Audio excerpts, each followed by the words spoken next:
What if I could tell you that the person that was about to change your life was sitting 3 rows away from you on a flight back, on an airplane, on a trip that you weren't even gonna take? Both daughters and mothers are literally one day apart from each other. Wait until you see. This is gonna be a complete surprise to each other. I love my child deeply, but I miss my old self. Only the mom knows best. You can't actually have it all. Somewhere, somehow, there is another woman living exactly almost the same life as you. And you don't even know that she exists. And that thought changed everything for us. This is why this podcast exists. This is In Parallel. Why in parallel? Because a lot of women are walking the same season, the same life phases, and don't necessarily feel like they belong to each other or can talk to each other. It can feel a bit lonely at some points.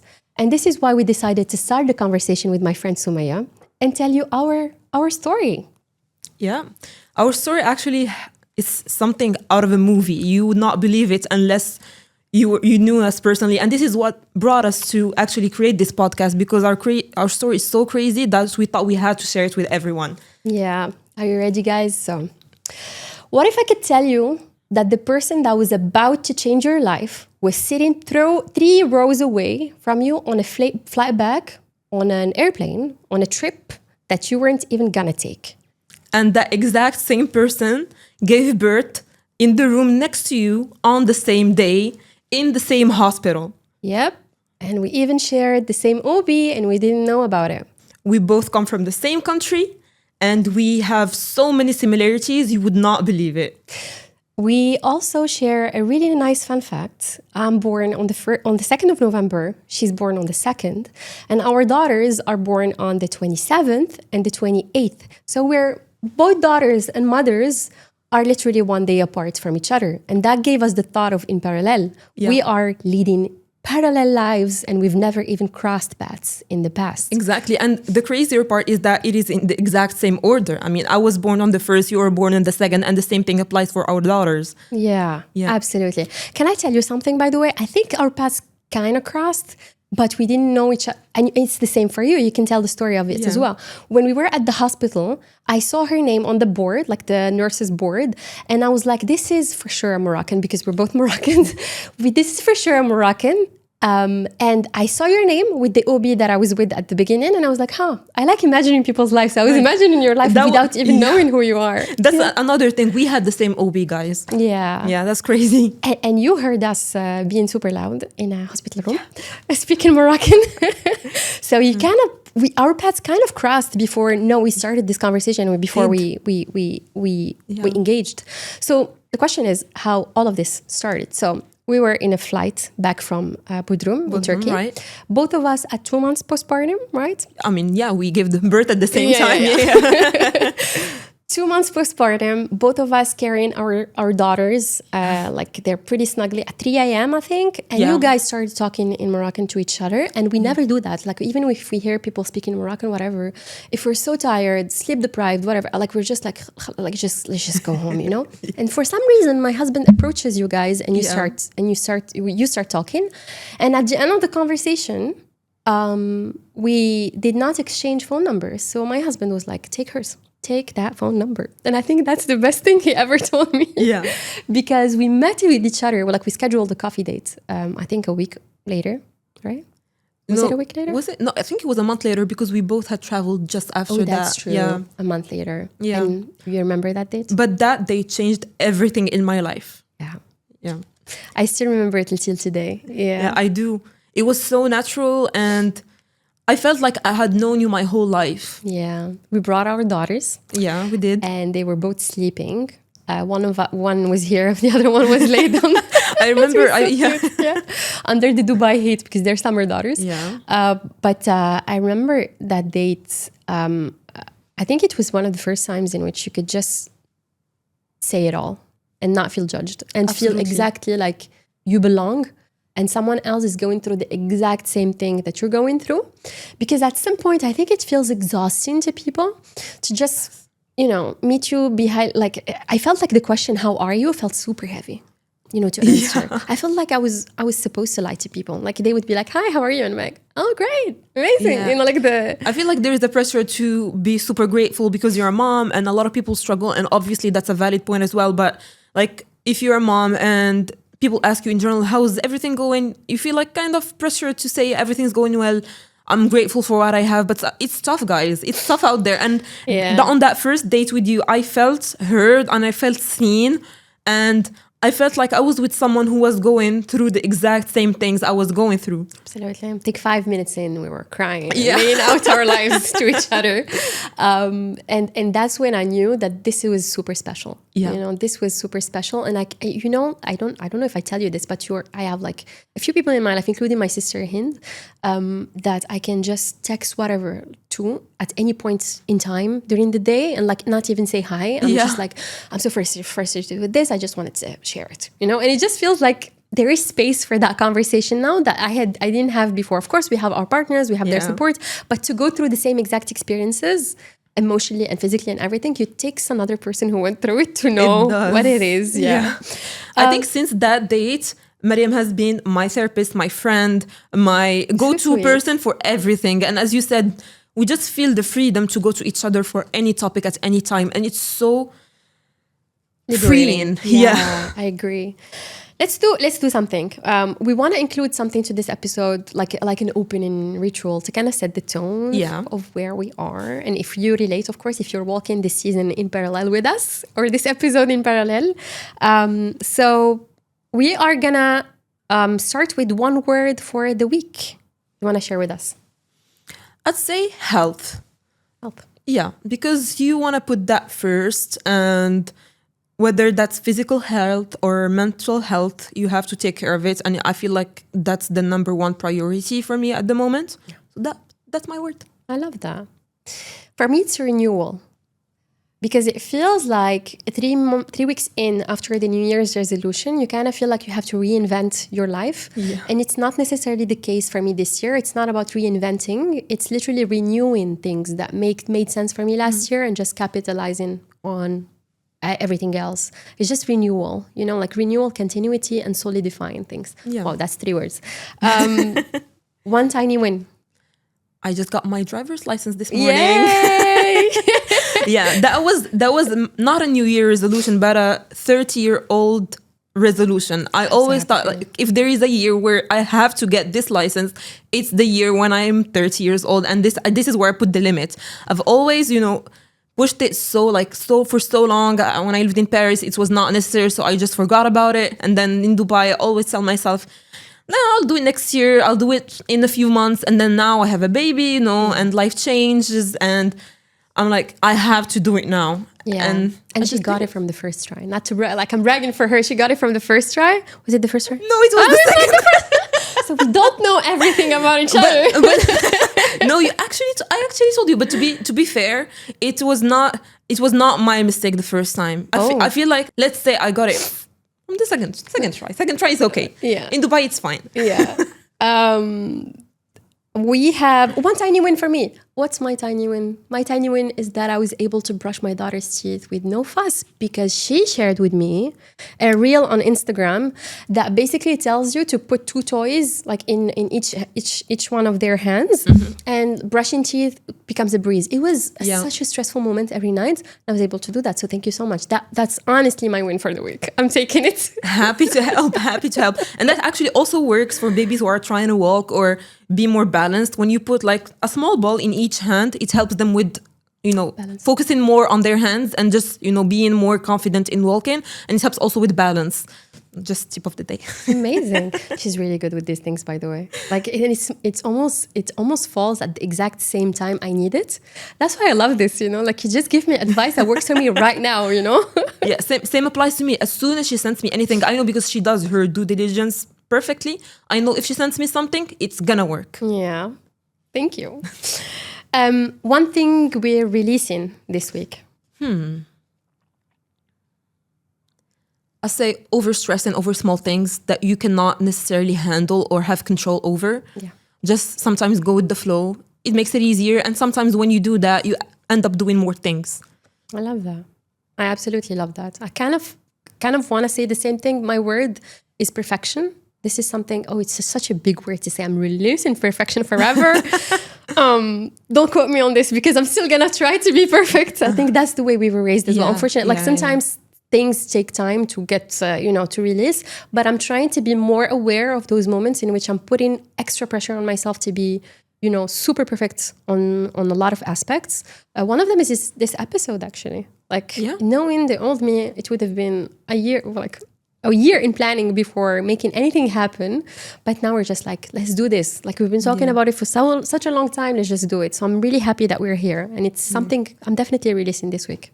I think we're a perfect balance for each other because Mariam is more like, if I want to do it, I want to do it perfectly. I want to take the time. And I'm like, if I want to do it, I'll do it now. And, if it's good enough, it's good enough. I love that. I absolutely love your energy on that. That's why I text you. Because sometimes there's that voice in me that tells me, this is probably not the right way to do it. Or, you need that energy that just tells you to do stuff. And that's why I text you, so that you tell me. And I can hear myself through you to do stuff, So thank you for getting us here, Sumaya. Thank you. I wouldn't have done it without your perfectionist sense of... Wait until you see.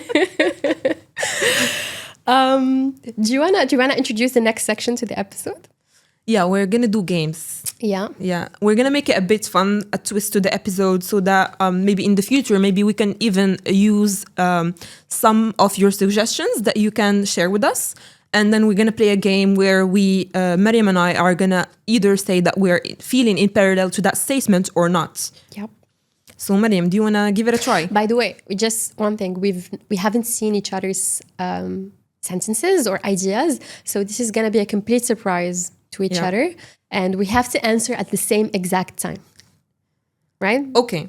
Next time I think we're gonna have cards or something. Yeah. But now we're just gonna answer at the same exact time. Do you want to kick us off? Sure. Okay. I love my child deeply, but I miss my old self. You ready? Yeah. 1, 2, 3. In parallel. Not in parallel. I'll tell you why. Okay. I think I was sorry. I'm taking over. I'm sorry. Do you wanna go first? No, go ahead. Why not in parallel? Because I feel like the person that I'm becoming today, I just feel way more responsible, and I feel like I don't exist as a couch potato anymore. I don't have time to be a couch potato anymore. I just feel like my life is driven with so many projects and things that are happening. And I kind of like this version of myself now, because I was telling a colleague, I think a couple of weeks ago, that it provides such a level of gratification, gratification, like the projects that I have now with her and everything. And it feels like I love this version of myself better. I'm not saying my old version was... bad. It was she was great. She got me places. But I feel like I don't necessarily miss my old self in everything, Maybe some points in time, or the carelessness, or but I like this version better. Well, I do agree with you on a lot of points. When I say that I feel in parallel to the statement, it doesn't mean that I don't like my life at the moment. It's just that sometimes, you miss the freedom of doing whatever you want, whenever you want. And, just think about it and go do it. Because I am very spontaneous in the way I do things. And now, goodbye freedom, goodbye spontaneity. I think that's why I can't relate, because I'm such a neurotic person. I'm absolutely not a spontaneous person. I think that's why we're different. So, yeah, I get it. Yeah. Do you want me to share something? Let's do it. Wanting help, but hating advice. Ready? 1, 2, 3. In parallel. Yeah, absolutely. I just shared with you a reel that cracked me up. I think I still watch it once a day, just for endorphin purposes. It's a reel. I don't know if we can share it on the episode, but I'll probably put it in the description or something. Leave a link. Yeah, it's so funny. I think it was about people who don't have kids, who are trying to tell you, have you tried this and this and that? And it's just the compilation of the reel is super funny. Check it out if we put it in the description. It's really funny. Can you tell us why we don't like advice? First of all, every baby is different. And even though we have babies who are born on actually the same day, there is still some differences. One day apart. Yeah, sorry. 27, 28. But less than 24 hours apart. Less than 24 hours, that's for sure. Yeah. But like textbook, textbook, yeah. 1 day apart. But I feel like you can... Only the mom knows best for her baby. I feel like there is, I don't want to say a maternal instinct, but you know what's best for your baby. Sometimes if the advice the person is giving you comes from a good place, then it's more than welcome, even though you're not going to necessarily follow it. But the advice that comes from people who do not have experience or who do not know specificities about your situation or know well your baby, or just want to, push you to do things their way, that's where it becomes a bit problematic and, a bit difficult for you to accept. Yeah. Would you agree with me on this when people want to give you advice, and I think it comes from a good place. Like, honestly, I think people, when they say stuff, they're not trying to teach you like to be a better mom, but what I would just recommend is ask if you want to receive advice. I started doing it as well with moms. I'm like, do you want to... Exactly. Let me know if it's a no-no. And sometimes I get a no-no, just please no. Just let me alone. Leave me alone and it's fine. I do that all the time with new moms. Sometimes because people know that I'm a mom, so they come and ask me. So if it's solicited, I'm more than welcome. And to give advice, I'll give it happily. But if it's not solicited, I will, of course, ask if they want my advice first, because it's not always welcome, and we know that as moms. Yeah. But let me just perhaps give an example to illustrate a bit some cases where advice is a bit annoying. Yeah. And I think we can all agree here as Arabs and people who come from a similar background. Like the previous generation, they're really into, dressing the babies heavily. Like, we have summer babies, both of us. And I had sometimes advice from, the older generation, my mom's generation and above. Not that it came from my mom, it didn't. I have a really cool mom. But for example, like, why isn't the baby wearing socks? Why don't you put a hat on that baby? You should put a second layer. I mean, it's 40 degrees outside. Do you want to cook the baby? Yeah. I think when it comes to our culture, I think of course it's frowned upon to say, like, just leave me alone, don't give me advice. So I think we take like 2 measures, if you are dealing with people who are from our culture and everything, it takes everything in you to not say anything. But you would never confront them and be like, just leave me alone. You know what I mean? Yeah, I know. But in other instances, maybe our reaction can be a bit more, because it also encapsulates everything that we've been just, not talking about on other, with other people. And you just let it out. When someone tells you something, you're like... Just let it slide. At this point, you do not even care to answer. But the thing is, I feel like this is especially irritating at the very beginning when you're just a new mom and you have a newborn, because, lack of sleep, hormones, and everything in between. But as you grow and as the baby grows, and at the stage we're at right now, I feel like it would impact me a little bit less if someone gave me unsolicited advice. Yeah, I agree. So we gain confidence as we go, right? It's like... we absolutely gain confidence as we go. It doesn't impact me as much. But it does trigger something. You feel like less of a mom sometimes. If someone tells you, you should have done this like this, in the way it is said, sometimes it kind of touches you in that, like, you're not a good enough mom. And I think it comes from the perfection aspect of it. We have to work on this, man. Maybe let's move on to the second statement on my end. Yeah. Let's go. All right. Let's do that. I'm thinking I have to... I came up prepared with 4 statements in case we had the similar one, because it can happen that we have the same ideas. But let me think. Becoming a mom made me more confident and a go-getter. Wait, precise which aspects? Well, in general in life. In general in life, yeah. Yeah, let's go. 1, 2, 3. In parallel. In parallel. The fact that I had to ask a clarifying question. No. But Mariam, living proof is that we're recording this podcast. Absolutely we are. Absolutely we are. I think, you wanna explain more why you are in parallel on this? Which was your statement? Well, as you mentioned earlier, for the second statement on your end, as you grow as a mom, you get more in confidence. You know how to do things better. You have experience handling the baby and the motherhood side of your life.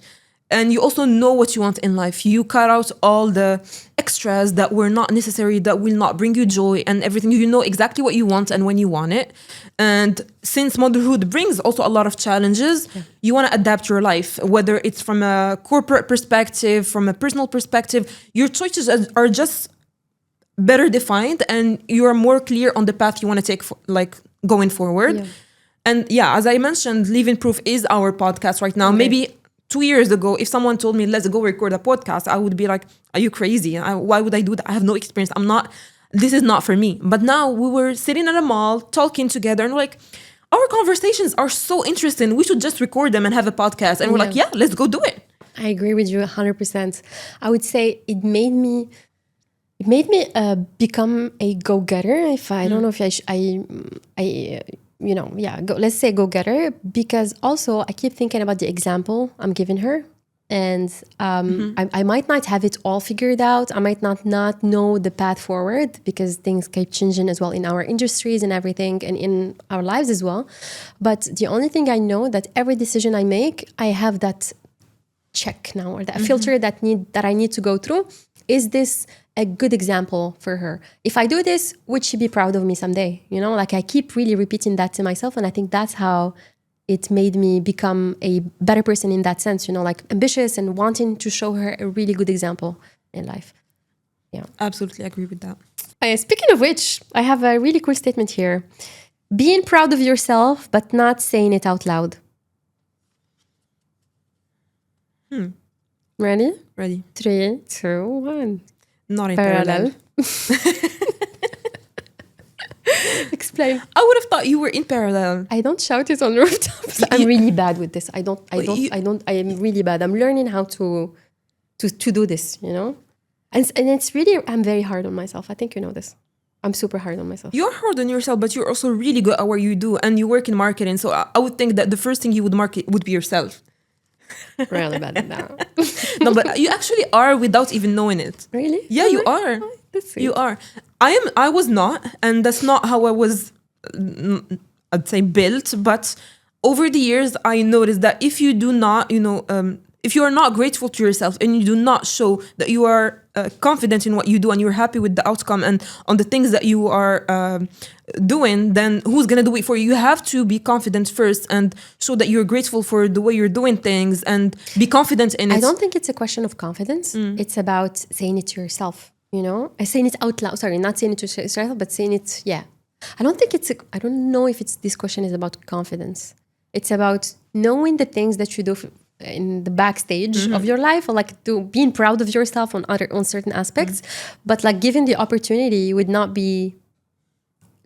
say it. You would not say those things or like put them forward. You know what I mean? And I suck at that. Actually, I think I still think I would do that just because I am the type of person who, when I have like good news or accomplish something new, like the first person I would share, I would want to share it with everyone. I see what you mean. And I know that a lot of people say like they don't want to talk about it because they're gonna jinx it or something. I know that's not your case, but for me, like whenever I have good news, like the first I text everyone in my family, all of my friends. I'm super happy. I want to talk about it. I love that. I want to go to that place. I just feel like sometimes when you're proud of yourself, and it's on my own perspective again, it's like, I have the word in French, ça gêne. I don't know. It's like, like why, why would you share those things, you know? Yeah. But I completely agree with you. Like when you share all the time stuff with me, like, damn, I'm so proud of you, you know? And we share the same feeling as well. I think I just need to get a bit better at that, you know? If I'm proud of myself on something, I should give myself a pat on the back. Absolutely should. I don't do that. You deserve it. Thank you. And you work really hard for it. You see why she's my friend? Yeah, she's really good. It's your turn. Motherhood taught me that having it all means holding everything at the same time. Motherhood taught me that having it all means holding everything at the same time. Yeah? Okay. Ready? 3, 2, 1. Not in parallel. In parallel. Care to explain a bit more? Yeah. Because I absolutely think that the idea of having it all is, this is something I really believed in before becoming a mom. you know, like when we were pregnant, we were reading books, and of course you have a career, you want to keep, you know, evolving in your career and expanding. And on all other aspects of your life, you just want to keep, you know, rocking it on every single front. And I think, again, it comes from the education and everything and the backgrounds. But one thing motherhood taught me is that you cannot necessarily have it all in the way I want it to be, you know, and it conflicts with the concept of perfection as well, because wanting it all would mean wanting it all in a perfect state, not half measures, because half measure is not having it, you know, for people who think the same, you know. So I think what motherhood taught me is that it's not necessarily about, from my own perspective, it's not about having it all. You cannot have it all, well, you know? I think I absolutely agree with you. I think we just got misaligned on how to answer the question, like the statement. But I think, yeah, we both agree on the same thing. So we're parallel. Yeah, together. We are in parallel together, because I do completely agree with you on the fact that we cannot have it all. We have to let go of certain things and just pick a few things that we want to achieve. And then, you know, not everything can be done at the same time. Rome was not built in a day. So you pick your priorities, and then, you know, you when you finish them, when you achieve them, you go and try something else. I absolutely love this, and thank you so much for being on parallel with me. I was super scared when she said not in parallel, and I was like, who am I friends with? Girl, no, this aligned. is not working. Don't worry, I got you. I'm so relieved. Yes, it's not about having it all, right? Of course. Yeah. Thank you. You can't actually have it all. You would drive yourself Nuts. Yeah, it's not possible. Yeah, I agree. Needing a break from decisions. Oh, I think we have the answer. Just say yeah. parallel. Yeah, decision fatigue. Oh my God. I open the fridge and I don't know what to do, you know? Yeah. I don't know what to do. No, you with just dinner, open with it, lunch. you stare for 2-3 minutes. Yeah. Same applies to, you know, business. Sometimes you go to the gym and you're like staring at the machine. Should I do legs? Should I do arms? Would you try to do stuff to remove decision friction or like decision fatigue? What do you think? I think a good thing that works for me is just setting up 3-4 goals per day and writing them down. Really? Yeah. And I just have like, I'd say, tasks under each goal that I want to achieve. And then it's easier when you tick a box like manually. Your brain, you kind of trick your brain into thinking that you've done something, you've achieved something already. Yeah. And by the end of the day, you've achieved everything, hopefully. And you feel super proud of yourself. You feel like you've achieved something. You have achieved all of your goals and you've done something. And the fact that you've written the goals and you have broken it into tasks helps you, you know, focus on the task specifically and not, you know, have to think every time, what do I do next? Should I do this or should I do it at the same time as something else? Or I don't know what to do. Yeah. And I feel like it's an ongoing cycle. That's the thing. Like if you finish the to-do for today, you still have items for tomorrow. For sure. And sometimes you just need a break from decisions, to be honest, because I like have people around me who tell me this all the time. Like, does your brain take a break at some point? Because we would be talking about this and then it would go to something else. And like immediately, you know, like making connections with 3 different subjects and 3 different to-dos. Like I would see flowers in the streets and be like, oh, I need to choose the wallpaper for my daughter. What kind of wallpaper should I have? Oh, wait, I need to repaint the room. Oh, I need to buy the shelves. Let's go on the IKEA website, and then it's gone. Yeah. I saw flowers in the street, you know? Yeah. This happens to me all the time too. And it also happens to me specifically when I want to go to sleep. Yeah. And funny enough, what got me into listening to podcasts in the first place is this issue, because I would go to sleep, put my head on the pillow and start thinking about my whole day, how it went and how it could have went in different ways and what I could have done, what I should still do the next day. And, you know, in my head, I would go to the IKEA website in my head and, you know, scroll through the things. And then I would see a book and then go to a bookstore website and so on and so forth. So, and the only thing that helped me, you know, focus on one thing and, as you know, relax and sleep is listening to podcasts. You are one of those people? I am. Thank God, because we have a podcast together. Good. I don't think I would listen to ours. That would be a bit weird, but yeah, it does help. It's like being on the phone, man. Yeah. I just discovered something about you. You like notebooks, so you're into stationery. You write stuff down, like your to-do. I write it on my phone or laptop. Your phone, laptop. Okay, Yeah. I thought Most we of the had time, something. but I do have a book that I use sometimes, but it's just more practical to have it on your phone. Sometimes you don't have access to that. You're in a car or, you know, moving around. You don't always have access to a pen. So yeah, whatever works at the time, I would do. Yeah. I love that. I started doing something like starting January because it's new year, new me.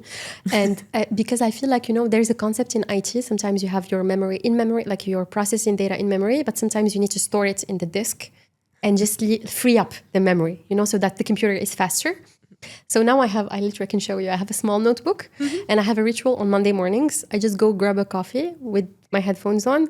Unfortunately, I recently listened to Red Hot Chili Peppers. I don't listen to podcasts, but I just list down everything that needs to be done that week that requires a decision on my end or a tick, you know, like laundry that I need to send out, groceries, thinking about meal plan for my daughter, for us, you know, like what kind of groceries should be made, what kind of appointments, what kind of service providers. Because what I found myself doing is that during the week, I would be just super stressed.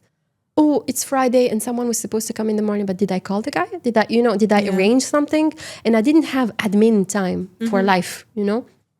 And this is something that is kind of helping, but it's still, it means that if something comes up during the week before Monday, it has to live in a notebook until next Monday. So I need to find an in-between solution as well, you know? You know, something that works really well for me for tasks that involve other people other than me, like my nanny or my husband or someone else. I have this, you know, the little magnet table, I said, that you stick to your fridge and then you can write on.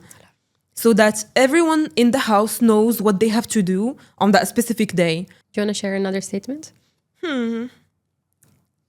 I thought I was patient, then I became a mom.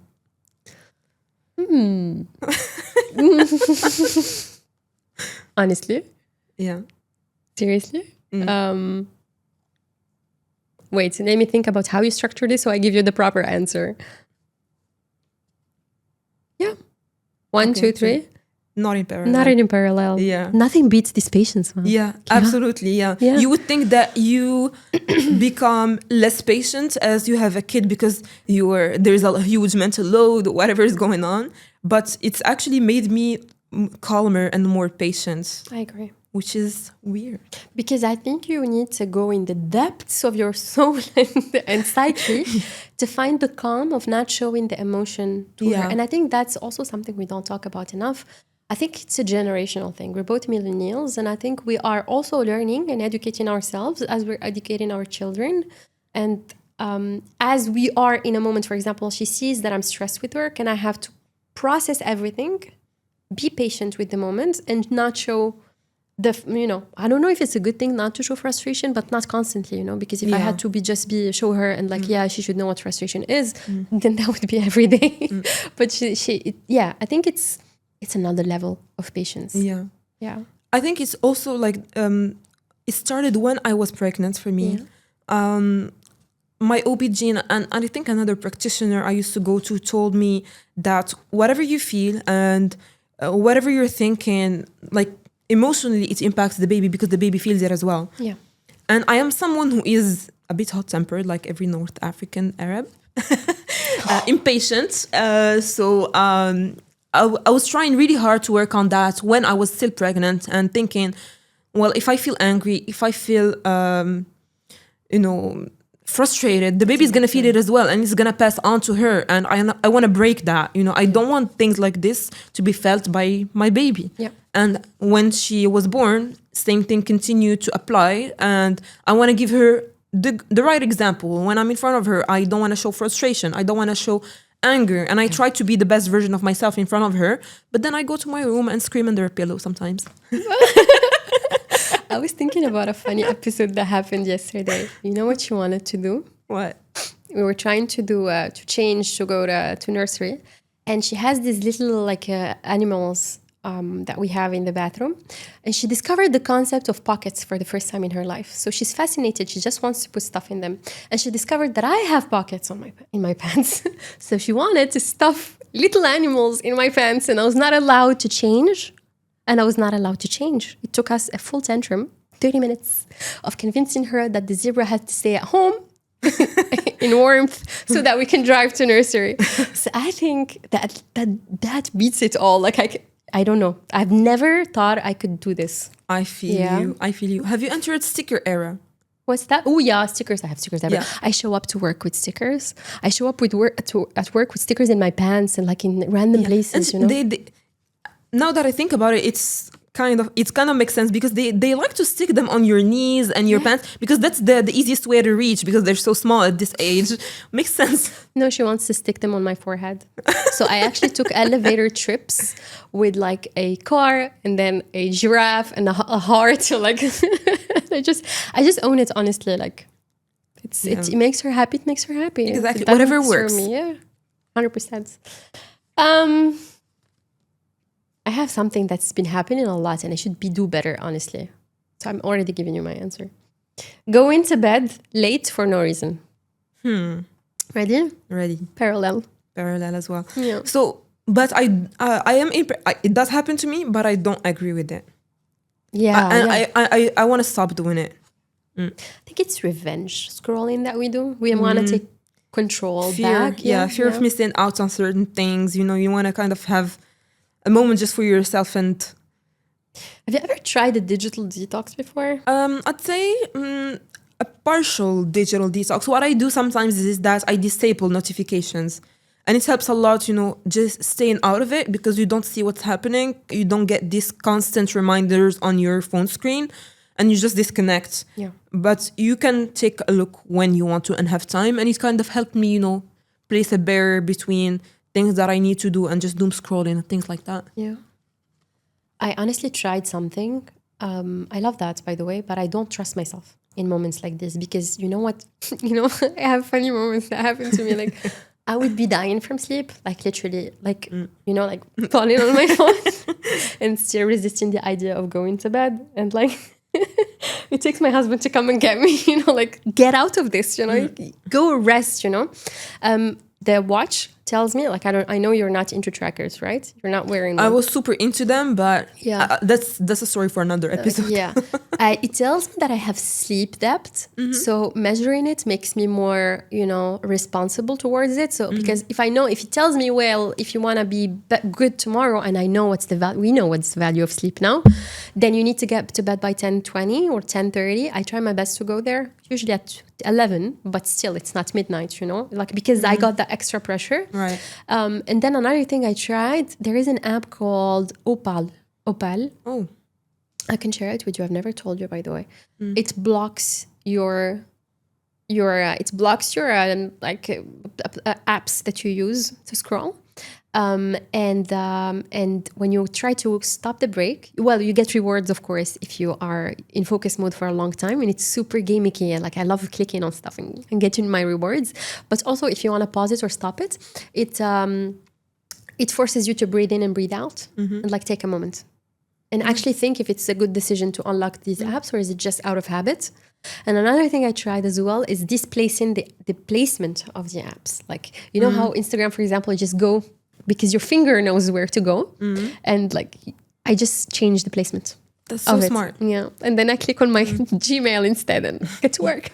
You trick yourself. Yes. I'm going to try that actually. It's easy to implement. Don't delete it. But yeah. I think we've reached the end of our episode. If this episode felt like a parallel episode to you, if these are things that you relate to, make sure to subscribe and like our podcast. No, say it out loud. Say it for the people in the back. See, you're proud of yourself. You can show that you're proud of yourself. See, I'm making improvements. That's what this is about. Good marketing. Make sure to like this episode, share it with people who might relate to it, and stay tuned for our next episode. See you guys.